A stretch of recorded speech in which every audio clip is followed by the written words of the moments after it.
Smurfs is the brand new movie that just hit theaters. Yes, this is the new entry into the Smurfs franchise. The film's directed by Chris Miller, who's also directed other animated films like Shrek the Third and the first Puss in Boots film for DreamWorks. This film stars Rihanna as Smurfette and No Name, who's voiced by James Corden.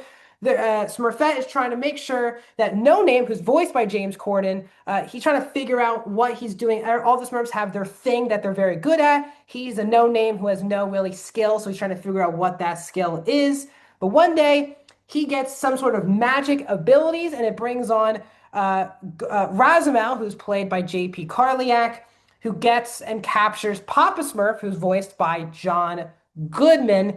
And the Smurfs need to save Papa Smurf and save the day. Gargamel's also in this movie, who's the brother of Roswell, also voiced by Carliak. The voice cast is pretty top notch. It also stars Nick Offerman, Dan Levy, Amy Sedaris, Natasha Lyonne, Sandra Oh, Jimmy Kimmel, Billy Lord, Octavia Spencer, and Nick Kroll. Sorry, and Kurt Russell as well. The film is an hour and 32 minutes and is PG. Welcome back, everyone, to a brand new review here on Max Talks Movies. My name is Max Dinenberg. If you're new to the channel, guys, please hit that subscribe button and ring that bell so notified when my videos hit the channel. I do movie, TV show reviews, out-of-theater reactions, box office breakdown shows, all of those. So please, if you're new to the channel, please hit that subscribe button and ring the bell. Comment down below. What are your thoughts on Smurfs? Is this a franchise you grew up with, have nostalgia for, want to see continue, or is this a film that you want, a franchise you kind of want to see die at this point? Let me know. I'd love to hear your thoughts in the comments. I respond to every single one, so please comment and hit that thumbs up button. That's the best way to support this channel. Helps YouTube's algorithm out, so it gets me out there to more and more people. So the best way, other than subscribing, is hitting that thumbs up button. So I think every generation has had some version of Smurfs movies. The Smurfs movies that I grew up with were like the Neil Patrick Harris era, where it was half the Smurfs were animated, but they were in a live action world, and all the other characters were humans. I, even as a kid, never liked the Smurfs movies. Probably seen them once in my life, didn't like any of them, even as a kid. And for me, animated films were so great around the time. So I actually did have like a good taste, I would say, for animated films. So I was not excited for this movie. The trailers did not get me. Rihanna starring doesn't get, even though I like Rihanna a lot, doesn't really get me excited for a Smurfs movie. This IP has been, for me, never good for a long, really hasn't been good at all. So that's kind of where I was at going in. So I had a very low bar. And I will say this movie exceeds in a bad way, I guess underwhelms the low bar that I had already set for it. This is a really bad kids film.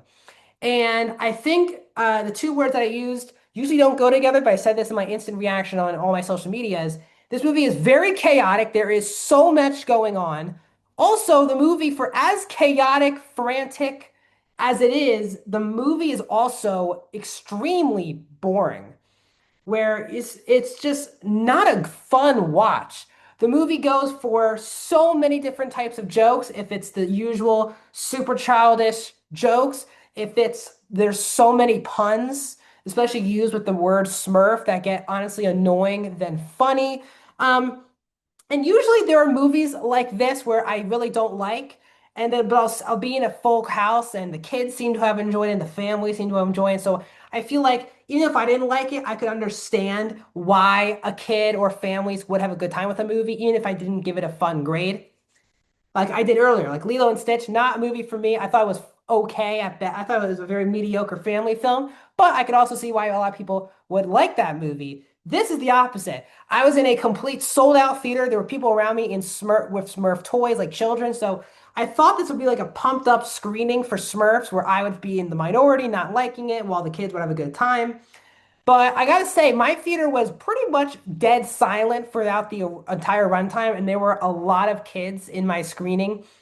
And that is a really bad sign for a kid's film. It's one thing if me as an adult does not find many enjoyment in it. Again, the movie's not made for me, so I totally get if this movie's, again, not for me. But I had kids around me who were, I gotta be honest, as bored as I've seen kids ever in a movie theater. I mean, they looked just as bored, distracted, or checked out from the movie as I was. From a movie perspective, the movie does have a couple like musical numbers, and again, that's why also you want to hire Rihanna. The songs were really bad. Like one's a super down and serious song of James Corden, and the other song trying to be this upbeat song, but it doesn't tonally. It's completely off from the scene we just had, and it wasn't a very good song either.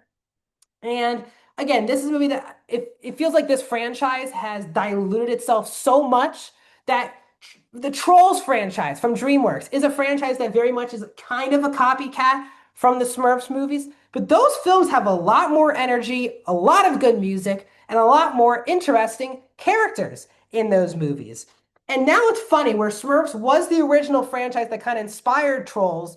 Now the Smurfs franchise feels like a knockoff of Trolls, which it's obviously not, but it's diluted itself. It's run this franchise into the ground. Now Gargamel is not the villain. He has a brother, a younger brother who's also a villain, and they have a subplot about how much they don't like each other, but they like, they don't like the Smurfs. Just this movie is extremely lazy. It goes for the lowest brow comedy, and kids and adults were not laughing in my theater. Even if this movie wasn't going to be for me, I just want to have a little bit more energy. And I found that again the movie to be extremely flat, extremely boring. Um, they go for this big message with James Corden's character, who really is the lead of the movie, and no names like even if you can't find it takes time to find what you're good at. It's such a weird message to have in a Smurfs movie where they're just it's a gag every 30 seconds, and then at the end they're trying to give this serious messaging about how long you need to take in your life to find what you're good at. Good message for kids, probably not one to put in a Smurfs movie. So overall, the voice cast I think is fine. It's a very stacked cast, so the voice work is pretty strong in the movie. I liked, in particular, the big three of like the Guardian Smurf, which are Nick Offerman as Ken, Papa Smurf, who's played by John Goodman, and Kurt Russell's character as Ron. Those were three of the standouts. Outside of that, this is a rough watch. This is easily go down as one of the worst movies for me of 2025. I'm giving Smurfs a point 5 out of 5. I am going to go 15% for Smurfs. What are your thoughts on this? Let me know down in the comments. Like the video, subscribe, and I'll see you guys soon.